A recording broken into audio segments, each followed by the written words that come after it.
You know why I really love Nick Hood as a minister? I watched his father do it, and he took over for the church, and he was one of us, but he really turned out to be a great minister. I know it's hard, and that's something that I know that all ministers may not be doing what they're doing because for the right reasons, but I know it's hard. I know he's a beautiful man, and we've been knowing each other for over 50 years. I believe in him. He's inspired me in so many ways to do what I'm doing and try to be the best at it. Make sure you watch Nick Hood's ministries. You'll never be the same. This is a new ministry which is just starting. Reverend Hood needs your help in sharing the good news of Jesus Christ and his power throughout the world. If you would be so kind as to send a donation to Nicholas Hood III Ministries of any amount, Reverend Hood will send you a free complimentary copy of his book of original personal prayers and beautiful photographs entitled The Test, The Strength, The Endurance, and The Way Out. We appreciate your support, and in this way, you can partner with Reverend Hood in sharing the good news of Jesus throughout the world. Please make your check out to Nicholas Hood III Ministries and mail it to 4535 Chrysler Drive, Detroit, Michigan, 48201. Thank you for watching today's program. We hope you've been blessed in a powerful way. Just knowing you took the time to watch today's broadcast is a great encouragement to Pastor Nick Hood. If this broadcast has been a blessing to you, we ask that you mail a tax-free donation to Nicholas Hood Ministries at 4535 Chrysler Drive, Detroit, Michigan, 48201.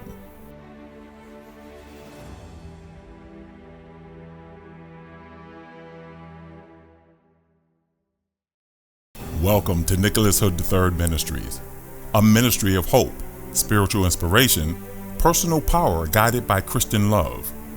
May the power of God's Holy Spirit fall upon you as you sit back and enjoy today's program. I introduce you now to Pastor Nicholas Hood III. Today I want to talk about temptation. I don't know if anybody looking at this program today has ever felt tempted, but Jesus was a real man. Jesus is the Son of God, but Jesus was also a real man. And that's what makes the Christian faith so unique, in that Jesus Christ experienced the same kinds of things that you and I experience. Jesus, in this case today, was tempted. And that's part of the struggle of Jesus. And part of why we admire Jesus and lift Jesus up is that Jesus experienced the exact same things that you and I experience and somehow survived. And I've chose this text for today because I'm sure that there's somebody looking at this who can say, you know, I've been tempted. And I hear it all the time.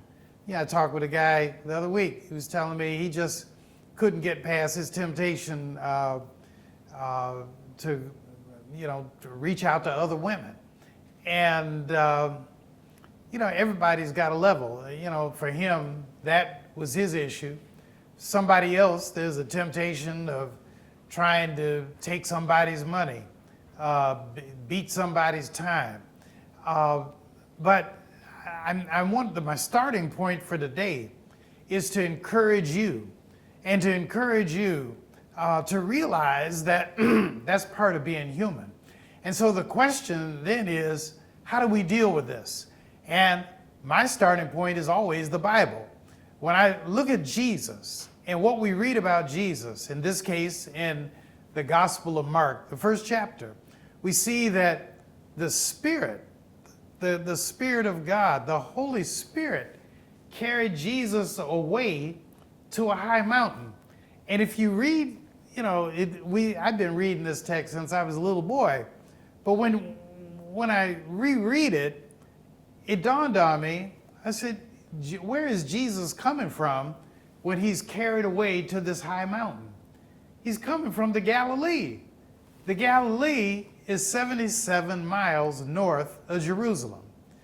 The Mount of Temptation for Jesus is right behind the city of Jericho, which is right below Jerusalem. Now, hear where I'm going with this. The Holy Spirit carried Jesus 77, almost 80 miles to a mountain of temptation. That's where it starts. And I've gone up that mountain. It's a tall mountain. Matter of fact, I don't know if you can walk it. I took a tram, one of these electric cars, and I had a group with me from my church. But it dawned on me, I said, how in the world did Jesus get from the Galilee to this mountain of temptation?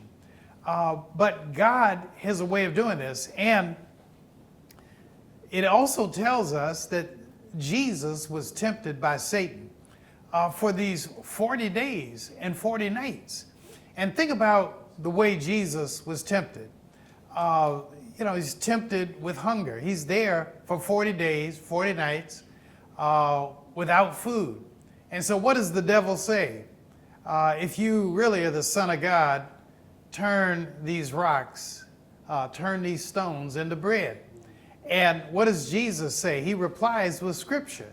He says, it is written, thou shalt not live. Man shall not live by bread alone. And then the next temptation is, if you're really the Son of God, cast yourself down from this mountain. And believe me, my friends, it's a real mountain. It's way up in the air. And Jesus confronts this kind of, thought by saying, thou shalt not tempt the Lord thy God. And he goes on with this for 40 days and 40 nights. And Jesus survives the temptation. Now, we often think of temptation in the negative. The temptation to steal, the temptation to cheat, the temptation to cut corners. But there are other kinds of temptations. Another kind of temptation is the temptation to do good. The temptation to feed the hungry, the temptation to clothe the naked, the temptation to give something to drink to a person who's thirsty. And think about all the times we are tempted to do good and we don't do it. Tempted to stop the car, get out, and talk to somebody who's homeless, somebody who looks like they're in trouble, but instead of stopping, we just keep on driving. And that is a challenge. Every time I see a person who's begging in the street, one of my thoughts is this the person I'm going to stop and help today? And then I begin to think about all these other things. Is this person, if I stop to help this person, are they going to try to rip me off? If I stop to help this person, is this a person like what Bobby Womack would sing about, Harry Hippie? Is this a Harry Hippie kind of person who's just wasting their time, wasting their talent, wasting their money, wasting their God-given mind? And who am I to stop to try to help them? But I dare say that Jesus Christ is challenging you and me to say, are you man enough, are you woman enough to cross the road? To cross the road to help the beggar, to cross the road to reach down and help a person who can't get their life together. Every time you pull up to the freeway and there's somebody on fentanyl or some opioid and they're begging, at what point do you stop and give them money? At what point do you stop and perhaps just wave the hand? Some of the people begging in Detroit say one of the things they appreciate most, even if a person does not give them money, is, will the person acknowledge my humanhood, my humanity? Will a person acknowledge my personhood? And what does that mean? They say a simple wave of the hand, a thumbs up, is a great encouragement to a person who's down on their luck. And so I hope I'm challenging you today to think about, how do I handle the temptations, the positive and the negative? And am I so insular? Am I so into my own self that I don't want to take the time to talk to my brother, to talk to my sister? I don't want to take the time to talk not just to the beggar on the street, but I don't want to take the time to talk to my own mother. And I'm not talking about myself because my mother's dead. But the point that I'm making is, you and I should continually ask ourselves, when will I help people? And sometimes when you help a person, it can be dangerous. The other day, I was walking out of a restaurant in Detroit on Woodward Avenue, the main drag, and with my wife and her mother. Her mother was walking behind us, and as we walked out, her mother had a takeout, and I had a takeout. And I turned around, I heard a little ruckus. I turned around, and there was a young man who had his shirt off, and he had my mother-in-law's food. And I didn't know what had happened. I thought my mother-in-law was being generous. And so I turned around, because I had a takeout too, and I said, "Hey man, take mine too. You can take it. It's good. Be my guest." And the guy went livid, and he took both of our takeouts, he threw them on the ground, and then he started stomping on the food. And I looked at that, and I was kind of laughing to myself. I said, here I am trying to do something good, and now the guy is stomping on the food. And I had to tell my mother-in-law, I said, come on, it's time to get in the car. But the point that I'm making is that sometimes when you stop to help people, it can be very challenging. So I want you to think about it. And when I come back, I'm going to talk with psychologist Dr. Sean Cooper, and we're going to talk about temptation. The temptation to do good, the temptation to do bad. I want you to think about it, and I'll be right back.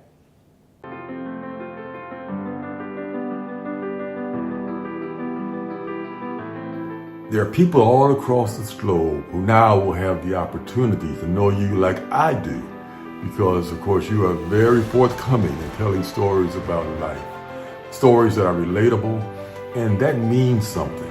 How wonderful it is, and I just look forward to seeing how this platform, this new platform, will just rise and grow and really be a vessel through which you can be a blessing to folk all over this world, and Lord knows we need it. Today we're talking about temptation. We started with the temptation of Jesus, but now I want to bring it down to an earthly level. We have with me today Dr. Sean Cooper, a psychologist here in the Detroit area, and I've asked him to join me today to share his thoughts about temptation. So Dr. Cooper, thanks again for being here, and you've been here the last couple weeks. And I appreciate you being here today. What are your thoughts about the temptation of Jesus and temptation in general? Well, it's what we all wrestle with in one way or another. So many people who wind up making their way into psychotherapy or the kind of treatment that professionals like me provide come precisely because they are wrestling with impulses that make them very uncomfortable. Things that they know are detrimental to them, yet they still feel compelled to do, and that they get swept up in, and merely trying to just exercise their will, to get over it, has not provided a solution for them.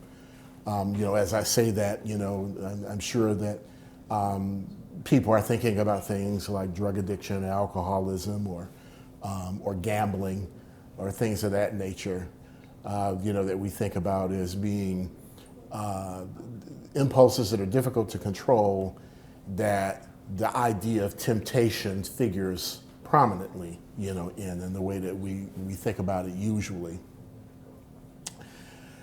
There's a lot to be said about the way that people deal with temptation and strategize about ways of pushing back on it.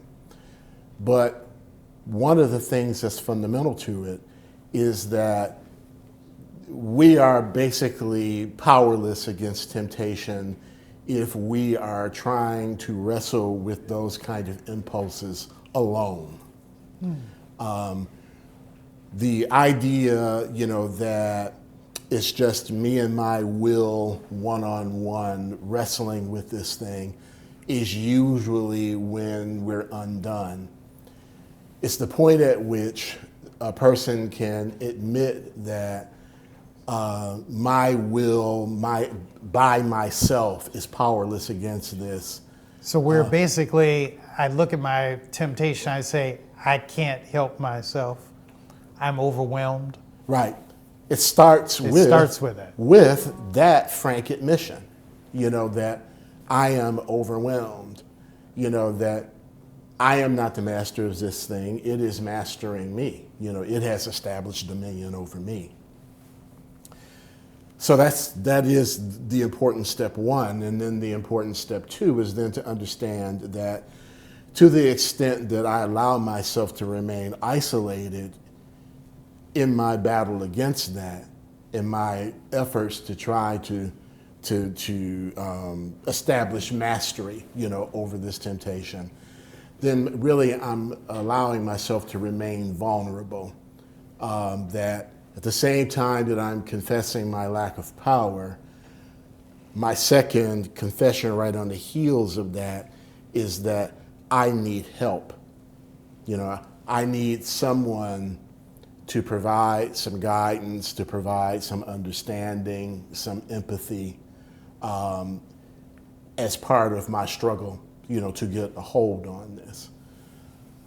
That it really is one of the most poignant moments, I think, for all of us, because we are taught so much that when we go back to the earliest part of our development, where we are taught to exert some control or mastery over our impulses.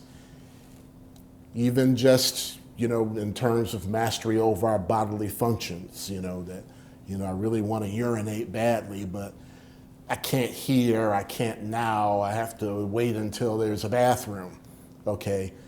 When we go back to like the very youngest part of that, of learning how to gain that mastery just over ourselves, one of the things that's fundamental to those lessons is that that's what real autonomy, that's what defines real adulthood.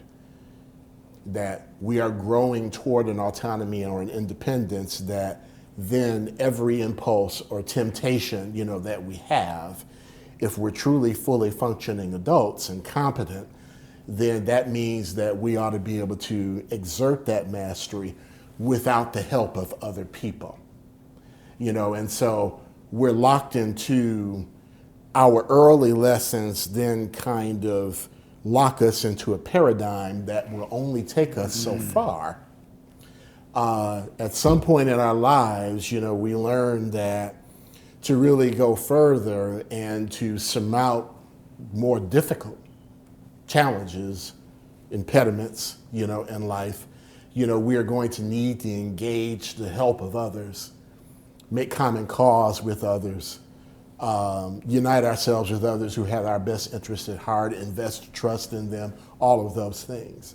But we are weak, in the area of temptation when our ego intervenes in that, and keeps us in this feedback loop of, if I were truly a competent individual, I would be able to do this alone. And then we're lost. Our spiritual lives, of course, are obviously very important, regarding that, that understanding, that our ability to call out, to call upon God, to seek that intercession, to use the word that, you used earlier, is so important, to understand that without it, truly we're lost. Even for those of us who seem like we have established a high level of mastery or control, in our lives, the truth of the matter is that we're all susceptible to temptation. There is something, that has our name on it, okay, that presented to us under the right circumstances, sometimes because of events that have occurred in our lives that we're wrestling with that have made us particularly vulnerable, okay? But there is something in every one of our lives that represents a temptation that if we try to face it alone, okay, if we rely only on what we already know and our own will and just our own devices, we will be undone by that thing. Instead, understanding that fellowship, with others, and then certainly faith and spiritual guidance and alignment, figure prominently, in strengthening us, buttressing our will and reserve, in that is a very important and crucial realization. Now, Dr. Cooper, in my world, when I get to that point, I would say that's where prayer sticks in. It kicks in. When a person gets to the point where they realize they cannot help themselves. Yes. They need help. There's the professional help, seeking out a counselor, Right. A psychologist, psychiatrist, your pastor. But there's also the personal spiritual initiative that just goes to your prayer closet in your house and say, Yes. Jesus, help me. Yes. Because I cannot fight this battle on my own. We only have a couple minutes left, but give me some more of your thoughts on this business of dealing with temptation. Well, I'm, forgive me because this is happening to me today. I'm getting stuck, on certain themes, and the idea of not going it alone, is just really, resonating, very powerfully, with me. I think that it would help people to think about this in terms of when somebody is trying to take advantage of you or making a deliberate effort to exploit you, okay, typically they're trying to get you alone to target you for that. Or if it's helpful, to think about, let's move away from people for a moment, or if, think about the animal kingdom, for example, when a fierce predator is on the prowl, okay, and they're approaching a herd, and they're looking for that animal that is lagging just behind the rest of the herd, that's moving a little more slowly, okay, that is not surrounded and not maybe protected or camouflaged so well, and that becomes the vulnerable prey that gets targeted. I think it's important to think about temptation in that same way. So in the church community, we'd say that's the devil. That's Satan seeking you out. Listen, Dr. Cooper, we're about out of time, but I really enjoy your perspective. You're bringing a nice perspective, a very thoughtful perspective to this message. And to our audience, I want to thank you for watching today. I know somebody looking at this at some point in your life has dealt with temptation. Don't be ashamed. Even Jesus Christ had to face his temptations. But Jesus Christ leaned back, dug deep into prayer, and he faced it. And so whatever you're going through, whether or not it's a temptation to do something bad with somebody else's money, the temptation to try to get together with another person's wife or husband, the temptation sometimes to ignore your best thoughts, the temptation not to help the poor, the temptation not to feed the hungry, the temptation to turn your back on a child. Today is a day to make a new commitment to the Lord. And I encourage you to make that commitment right now, where you're sitting, looking at this program. Talk to the Lord in your own way and say, Jesus, I'm ready for a new life. Jesus, I'm ready to take my faith, my practice to the highest possible levels. And I want you, Jesus Christ, to hold my hand. Take me there. Help me to get beyond my foolish desires so I can be more like you. That's the prayer that I leave you with today. And while dealing with temptation, somebody is tempted to support this program. And I want you to support it in your own way. Don't turn your back on me. Don't turn your back on this ministry. This is a new ministry. I need your support. And I tell you, if you do that, I'm sure the Lord has a blessing for you. God bless, God keep you. Thanks so much for tuning in. And until next week, remember, I'm praying for you.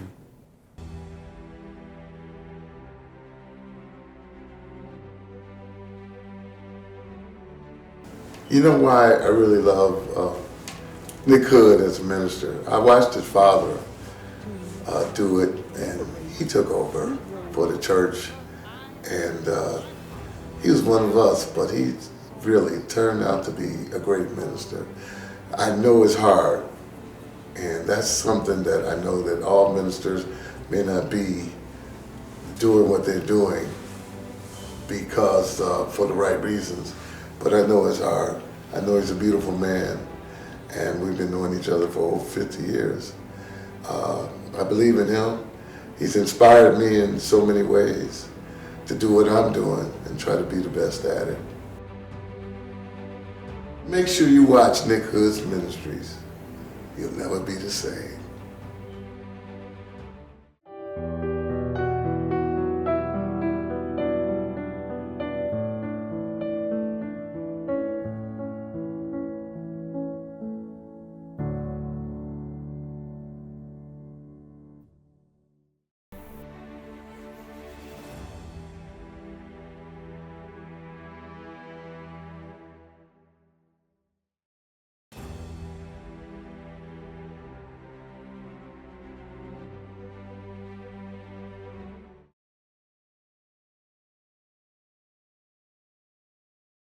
We hope you've been blessed in a powerful way. Just knowing you took the time to watch today's broadcast is a great encouragement to Pastor Nick Hood. If this broadcast has been a blessing to you, we ask that you mail a tax-free donation to Nicholas Hood Ministries at 4535 Chrysler Drive, Detroit, Michigan, 48201.